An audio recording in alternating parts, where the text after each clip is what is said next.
Hello everyone, तुम्हा सर्वांचं स्वागत आहे या क्लास 12च्या अर्थशास्त्राच्या लेक्चरमध्ये. या लेक्चरमध्ये आपण प्रश्न क्रमांक 2 अ साठी जे येतं प्रश्न खालील उदाहरणाच्या आधारे संकल्पना ओळखून ती स्पष्ट करा, याचे महत्त्वाचे प्रश्न घेणार आहोत 2025च्या बोर्ड परीक्षेसाठी. तर आजच्या व्हिडिओमध्ये आपण अर्थशास्त्र महत्त्वाचे प्रश्न बघणार आहोत. प्रश्न क्रमांक 2 अ साठी की खालील उदाहरणाच्या आधारे संकल्पना ओळखून ती स्पष्ट करा. प्रत्येकी प्रश्न 2 मार्काला येतो. अशा प्रकारे ते 6 मार्काला हा प्रश्न येतो. म्हणजे 3 प्रश्न सोडवायचे असतात 5 पैकी. 5 उदाहरण दिले असेल, त्यातील किती सोडवायचे असतात? फक्त 3 उदाहरणं सोडवायची असतात. त्याची संकल्पना ओळखायची असतं आणि त्याचं 2 पॉईंटमध्ये, एक तर त्याचा अर्थ आणि दुसरं स्पष्टीकरण, अशा 2 पॉईंटमध्ये आपल्याला त्याचं स्पष्टीकरण द्यायचं असतं.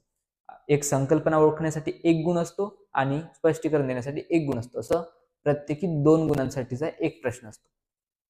तर आजच्या व्हिडिओ लेक्चरमध्ये आपण डिस्कस करणार आहोत याचे महत्त्वाचे प्रश्न.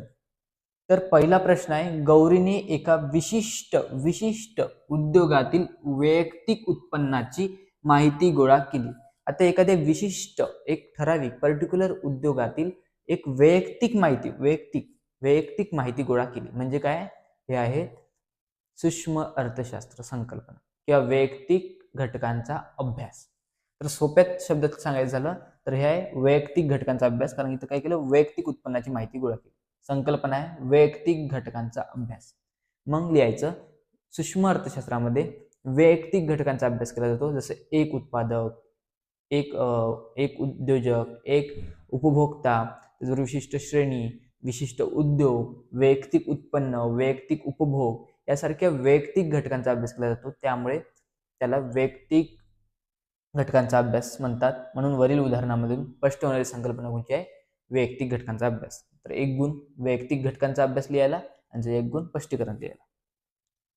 दुसरा आहे, शबानाने आपल्या कारखान्यातील कामगारांना वेतन आणि बँक कर्जावरील व्याज दिले. म्हणजेच काय? उत्पादन घटकांचे मोबदले. मग लिहायचं की उत्पादन घटकांचे मोबदले म्हणजे काय? तर भूमी, श्रम, भांडवल आणि संयोजक हे वस्तूच्या उत्पादन प्रक्रियेमध्ये सामील होतात, सहभागी होतात आणि त्यामुळे त्याला सूक्ष्म अर्थशास्त्रामध्ये भूमीला खंड, श्रमाला वेतन, भांडवलाला व्याज आणि संयोजकाला नफा असे काय दिले जाते? मोबदले दिले जाते.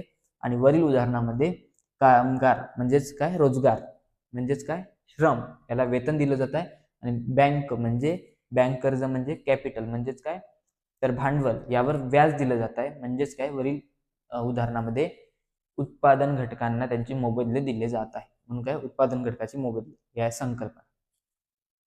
तिसरी जी उदाहरण आहे की सलमाने, बघा हे नावं जे आहे ना मी अंडरलाईन केले सगळे, गौरी असेल, शबाना असेल, सलमा असेल, ललितानी असेल, तर हे सगळी नावं एक्झाम मध्ये बदलतात. परंतु हे पुढचं जी मटेरियल आहे, उदाहरणं आहेत, ते उदाहरण सेम राहतात. नावं आहे गौरी, शबाना वगैरे ते सर्व काही होईल, चेंज होतील एक्झाम मध्ये, परंतु उदाहरण जे आहे ते सेम राहते. मग इथे तिसरा प्रश्न आहे की सलमाने हिवाळ्यात तिच्या वडिलांसाठी स्वेटर खरेदी केले. आता बघा इथे ऋतू दिला आहे म्हणजेच काय? काळ उपयोगिता. काय याचं उदाहरण आहे? काळ उपयोगितेचं. जर स्वेटर केव्हा उपयोगी पडतात? फक्त हिवाळ्यामध्ये, उन्हाळ्यामध्ये त्याची उपयोगिता नसते. म्हणून जेव्हा काळ बदलतो किंवा काळानुसार वस्तूची उपयोगिता बदलतात त्याला काळ उपयोगिता म्हणतात. जसं की रक्तपेढी असेल, स्वेटर असेल, हे उदाहरण आहे. त्यामुळे ते काळ उपयोगिता. चौथं उदाहरण आहे, ललिताने वही पेनचा वापर करून निबंध लेखनाची गरज पूर्ण केली. म्हणजे ललिताची जी गरज होती ती वही पेनद्वारे पूर्ण केली गेली. म्हणजे वही पेन मध्ये ती क्षमता आहे की मानवी गरज पूर्ण करण्याची. म्हणजे इथं काय? उपयोगिता म्हणजे काय? वस्तूमधील मानवी गरज पूर्ण करण्याची असलेली क्षमता होय. म्हणजे इथे उपयोगिता. 5वं 3 स्टार आहे, म्हणजे 3 एक्झाम मध्ये रिपीट झालेला प्रश्न आहे. बघा वृंदाला, फक्त हे नाव बदललं होतं वृंदाला, बाकी हे सेम होतं की वृंदाला राज्य सरकारकडून दरमहा 5,000 रुपये निवृत्ती वेतन मिळते. वृंदाला राज्य सरकारकडून दरमहा 5,000 रुपये निवृत्ती वेतन मिळते. हे काय? हस्तांतरित देणे. काय? हस्तांतरित देणे म्हणजे काय? तर काम नाही करता सुद्धा जे पैसे मिळतात, जसं की निवृत्ती वेतन असेल, त्याचबरोबर कोणता भत्ता असेल, स्कॉलरशिप असेल, शिष्यवृत्ती असेल, हे सर्व काय? हस्तांतरित देणे आहे. आणि हस्तांतरित देण्याचा समावेश जे काही आपण राष्ट्रीय उत्पन्न बघतो त्यावेळेस विचारात घेतला जात नाही. 6वा महत्वाचा प्रश्न आहे की शीतलने तिच्या बेकरीसाठी पिठाच्या गिरणीतून गव्हाचे पीठ विकत घेतले. म्हणजे कोणती वस्तू आहे? मध्यम वस्तू आहे. काय? मध्यम वस्तू किंवा कच्चा माल, याचा सुद्धा आपण वापर करत नाही राष्ट्रीय उत्पन्न मोजताना. 7वा आहे शोभाने, पाहिजे शाभाने झालं तर शोभाने देशातील 2019-20 या आर्थिक वर्षातील सर्व अंतिम वस्तू व अंतिम सेवांचे आर्थिक मूल्यासंबंधी माहिती गोळा केली.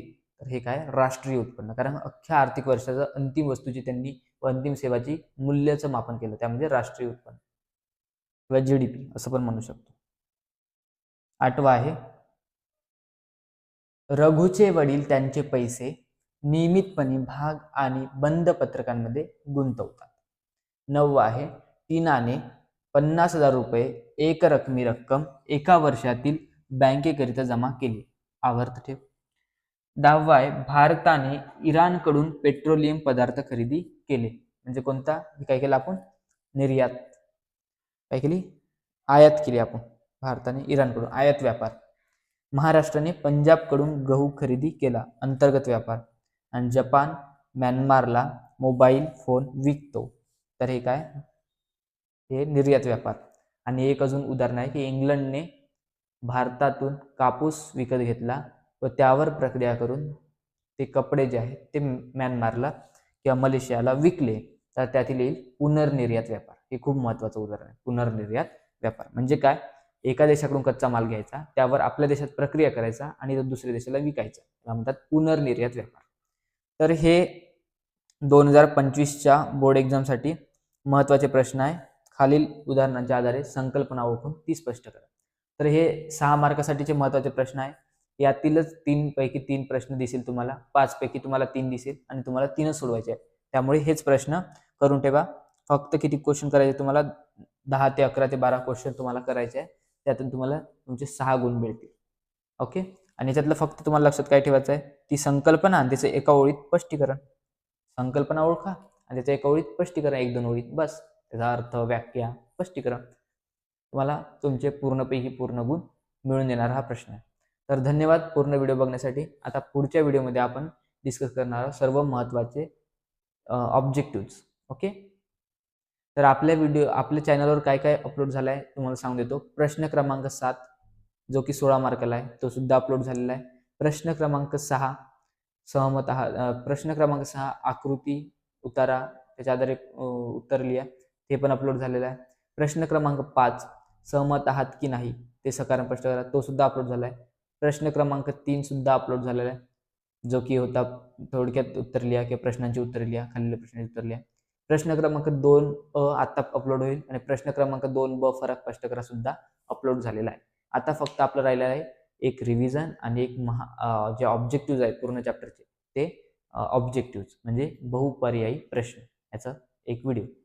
याद्वारे आपण काय केलं आहे? अर्थशास्त्राचं पूर्ण आपण समजून घेतलंय. त्याचबरोबर मॉडेल आन्सर शीट कशी लिहायची ते पण अपलोड झालं आहे आणि टॉपरची आन्सर शीट सुद्धा अपलोड झालेली आहे. तर चॅनलचे जे प्लेलिस्ट आहे किंवा व्हिडिओ फोल्डर आहे, व्हिडिओ सेक्शन आहे, त्यामध्ये तुम्ही हे सगळे व्हिडिओ चेक करू शकता आणि त्याला बघू शकता. धन्यवाद.